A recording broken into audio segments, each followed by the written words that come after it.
I have a question. You ever think that if former President Barack Obama had not so consistently played the race card, that George Floyd might still be alive? I mean, Dr. Fauci thinks Donald Trump has the power to simply tell his supporters to take the vaccine and they'll promptly take it, right?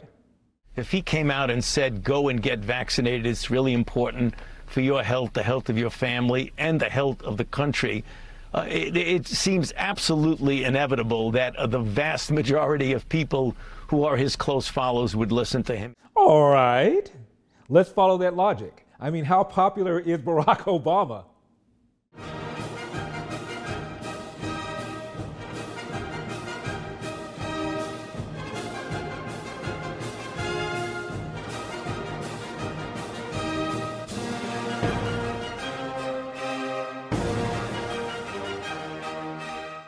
Now, I've told you many times, Obama knows it's a damn lie that the police engage in systemic racism. He knows it's a damn lie that America is systemically racist. How do we know this? When Obama was first interviewed by Steve Kroft on 60 Minutes, he was running as a rival to Hillary. He hadn't caught her yet. And Kroft said to him the following. You think the country's ready for a black president? Now I'm at home, I'm kicking back, and I said, I don't vote for left-wing tax, spend, regulate Democrats, no matter who they are. But let's see how this Democrat responds. Is he going to respond like a victim, like Jesse Jackson, like Al Sharpton, or is he going to tell the truth about America? And here's what Senator Obama said. Yes. You don't think it's going to hold you back?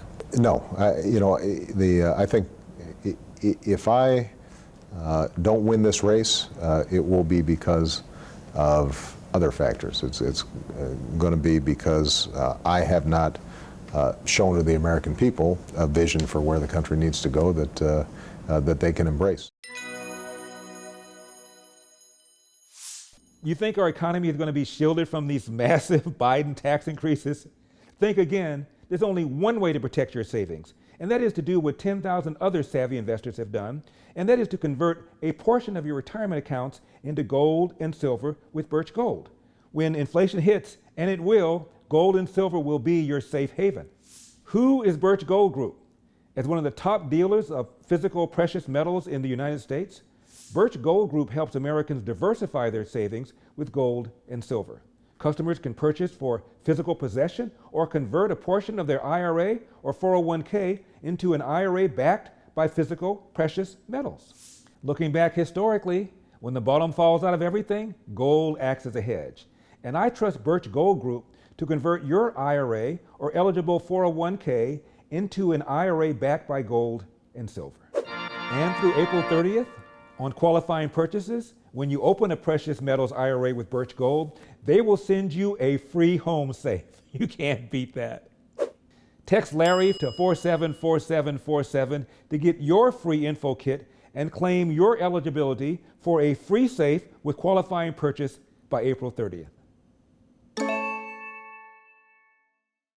I mean, Obama is a world beater. He's always known he's a world beater. I understand that when he was in the 5th grade, he said he wanted to be president. The man goes to Occidental, then Columbia, then Harvard, not just Harvard Law, but becomes the president of the Harvard Law Review, for crying out loud. Does a memoir when he's in his 20s. Obama thinks of himself as a world beater. This is how Obama thinks of himself. Dad, you're my father. I'm your son. I love you. I always have, and I always will. But you think of yourself as a colored man. I think of myself as a man. This is how Obama thinks of himself. A man of destiny. A destiny that can only be achieved here in America. When Obama first became president, he had a prime time opportunity to stick a fork in this notion of systemic racism, a narrative that is making race relations between blacks and the police far worse than they otherwise would be. He's causing young black men to be wary of interaction with the police because young black men are being taught by people like Obama that the cops engage in systemic racism. Now, Obama had an opportunity to stop this BS when his good friend Henry Louis Gates briefly got arrested by the Cambridge police. Remember? Henry Louis Gates has been spending his entire career talking about, studying and teaching about race relations in this country. Right now, he is smack in the middle of a debate about race and justice in a very personal way. Nearly a week after he was arrested at his own home, Harvard professor Henry Louis Gates Jr. is speaking out in this interview with the Boston Globe. I'm outraged. I shouldn't have been treated this way, but it makes me so keenly aware of how many people every day experience abuses in the criminal justice system. Gates, one of the leading scholars on African American history, was arrested for disorderly conduct on his front porch last Thursday. He says he had just returned from a documentary shoot in China and that his door wasn't opening, so he and his driver forced it open. A neighbor called police. According to the police report, when Sergeant James Crowley arrived on the scene, Gates was out of control, calling Sergeant Crowley a racist and saying this is what happens to black men in America. The police report is full of this man's broad imagination. The only reason I was upset is that he defied the law by not giving me his name and badge number, and every citizen has a right to that. I think both parties were wrong. I think that's fair to say. It was not Professor Gates's best moment, and it certainly wasn't the Cambridge Police Department's best moment. I don't walk around calling white people racist. Hell, first of all, I'm half white myself, 56% white in my DNA. My father's 75% white. My wife of 25 years was white, and my children are half white. Give me a break. On Tuesday, Cambridge police dropped the charges. But Professor Gates does not appear to be ready to get past it. What he wants now is an apology. He should look into his heart and know that he's not telling the truth, and he should beg my forgiveness. And if I decided he was sincere, I would forgive him. So Gates goes on vacation. He comes back. He forgets his door key. He and the driver apparently push the door open to get into the house. A neighbor sees this, doesn't recognize Gates, calls 911. Don't you want your neighbors to do that? The police arrive, very politely ask him to come out, ID himself, and instead of doing that, he plays the race card and says something about your mama, briefly gets arrested. And what does Obama say about this incident? I think it's fair to say, number one, any of us would be pretty angry. Number two, that the Cambridge police acted stupidly in arresting somebody when there was already proof that they were in their own home. What should President Obama have said? He should have said something like this. You know, last night I picked up the horn, I called my friend Skip Gates. I said, Skip, you're a Harvard law professor. You're tenured. People respect you. One of the big problems between blacks and the police is a lot of young black men fail to comply, escalating a simple encounter into DEFCON 1. You have just added fuel to that ridiculous notion that somehow, some way, whenever a cop asks you to do something, the cop is being systemically racist. Knock it off. Comply, you won't die. And Obama could have gone on television and he could have said something like, you know, I want to say something to all young blacks in this country, particularly young black men who are often raised without a father and have somehow, for some reason, been taught not to respect authority figures or have confusion around authority figures. I know, says Obama, because I grew up without my own father. But let me tell you something. When you get pulled over by the police, make sure your left hand is at 10 o'clock, your right hand is at 2 o'clock. Say yes, sir, say no, sir. Make sure your paperwork is in order. And if you feel you're mistreated, get a badge number and a name and deal with it while you are alive. If Obama had said that, maybe, just maybe, we don't have a Jacob Blake. Blake is paralyzed from the waist down after being shot in the back 7 times Sunday by police in Kenosha, Wisconsin. Tonight, we're learning more about that incident and a deadly shooting at a protest 2 days later. Here's CBS's Mola Lengi. Tonight, 29-year-old Jacob Blake is without handcuffs, and deputies no longer stand guard at his hospital room. We now know the names of all 3 officers involved in Blake's shooting. Along with Rustin Shesky, who fired the 7 shots, officers Vincent Arenas and Brittany Moronic are also on administrative leave. We've also learned officers deployed 2 tasers to subdue Blake, who at the time of the Sunday incident was wanted for a sexual assault charge. It's not clear if that was the reason Blake was being arrested, but the altercation did escalate. There was some resisting in the basis of that contact and the arrest, so that's what changed the dynamic. Maybe we don't have an Eric Garner The partner of the NYPD officer accused of using a chokehold on Eric Garner took to the witness stand today and said he thought Garner was faking when he yelled, "I can't breathe." Justin D'Amico testified for the defense at Daniel Pantaleo's departmental trial, saying he and Pantaleo showed restraint when they approached Garner for allegedly selling loose cigarettes. But he said that Garner was irate and repeatedly resisted arrest. Maybe, just maybe, we don't have a Freddie Gray. All 6 Baltimore police officers charged in the death of Freddie Gray have been cleared. Prosecutors today dropped the charges facing the 3 remaining officers. 25-year-old Gray died last year after suffering a spinal injury while in police custody. Maybe we don't have a Sandra Bland who got arrested for failing to follow orders. Later on, while in jail, apparently killed herself.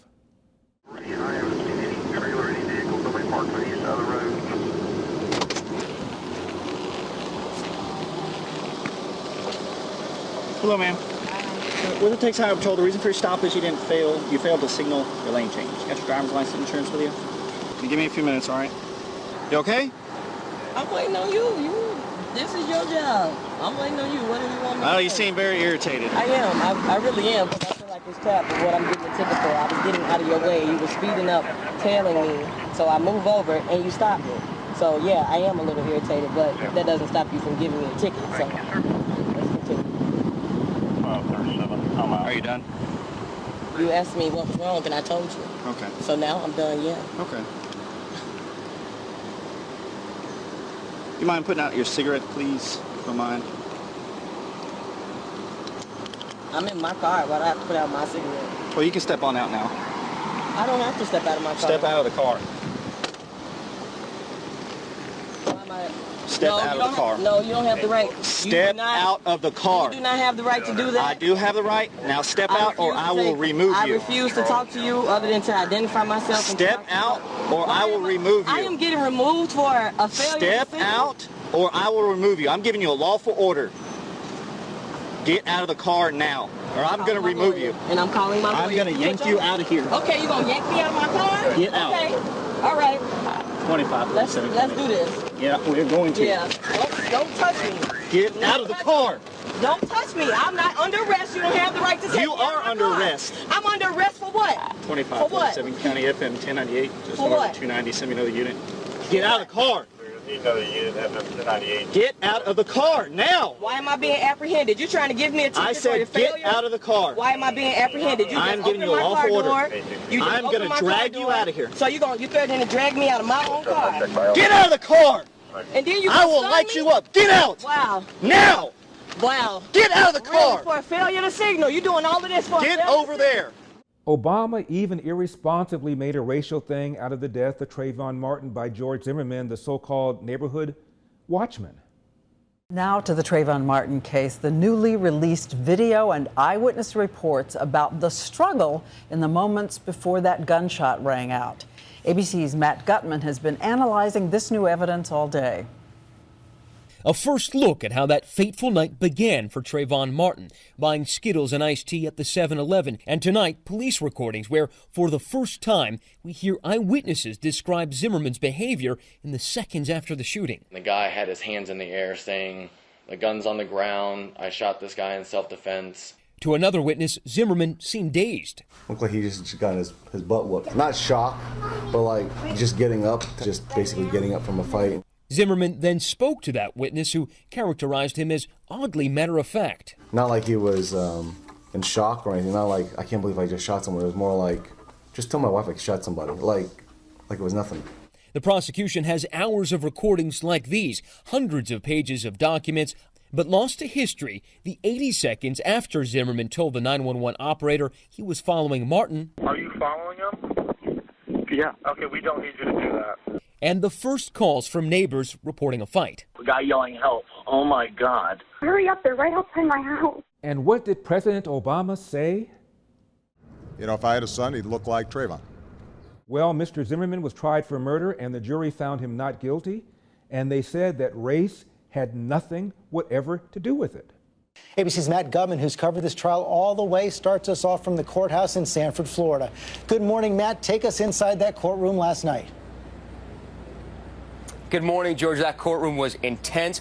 so many eyeballs on it, but it wasn't always this way. This wasn't always headline news. This began as a routine homicide in a small Florida town that ignited this national debate about race. Now, last night in that courtroom, as those 6 female jurors filed in, you could see the tension on the prosecutor's face, on the defense's face. Everybody looked tired. Now, those jurors ultimately made a decision not based on race, but about the law. They decided that the state did not have enough evidence to convince them that George Zimmerman should be convicted on second-degree murder or manslaughter. And just after that was read, you saw George Zimmerman with a very muted response. Now, I've talked to you before about this police critic activist in Phoenix who was challenged by the Maricopa County Sheriff's Department to take the shoot, no shoot drill. And you know what he found out? How important compliance is. So I'm going to have you put the holster on right inside your belt loop there. Jarrett Maupin gets his weapon.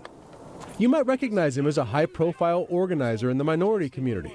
Just last month, he led marches on Phoenix Police headquarters after an officer shot an unarmed man. We want his badge. We want his gun. We want his job. Today, he accepted an invitation to look at things from the other side, agreeing to go through a force-on-force training session with the Maricopa County Sheriff's Office.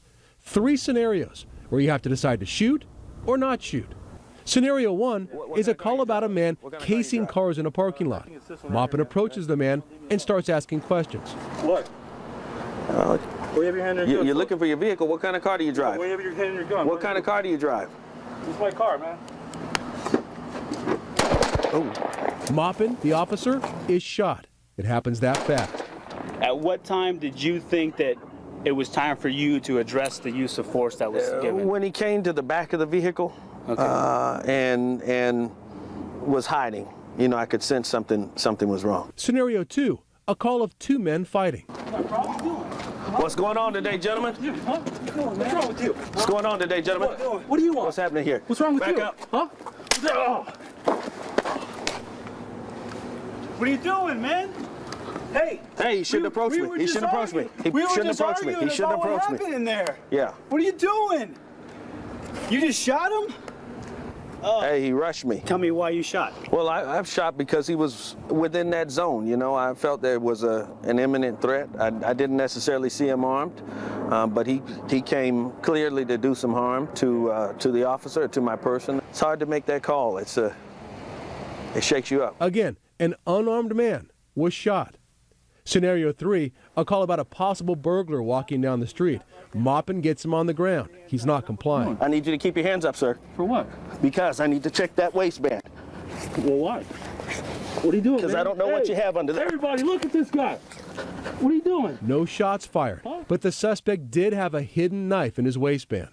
I went through the scenarios too, without seeing what Maupin did. Do you have keys, or do you have anything to show me that? Don't worry about it. No, I need to talk to you. Come on out over here. Well, I'm dead. Maricopa County Sheriffs, get on the ground. Get on the ground. Both of you, get on the ground. Get on the ground. For what? Get back. Get back. Same results for both of us. Things happen very fast out here.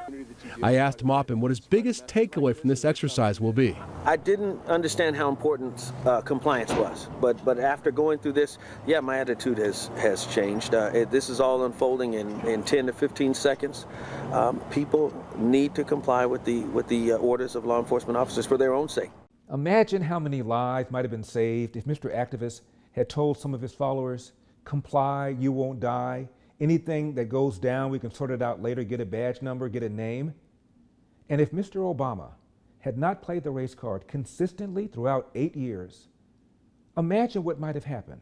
If Obama had said, the real problem here is a lot of black people are simply not complying with the cops, turning an ordinary interaction into something far more deadly. Now, Obama has read the same studies I've read. He knows the studies show that the police are more reluctant, more hesitant to pull the trigger on a black suspect than on a white suspect. As President Obama, he could have said the truth. As former President Obama, he still can. Mr. Obama, I urge you to do just that. And don't forget, we have been demonetized by YouTube, which means we must be doing something right. To get me on demand and unedited, just go to LarryTube.com. That's LarryTube.com, because we've got a country to save. See you next time.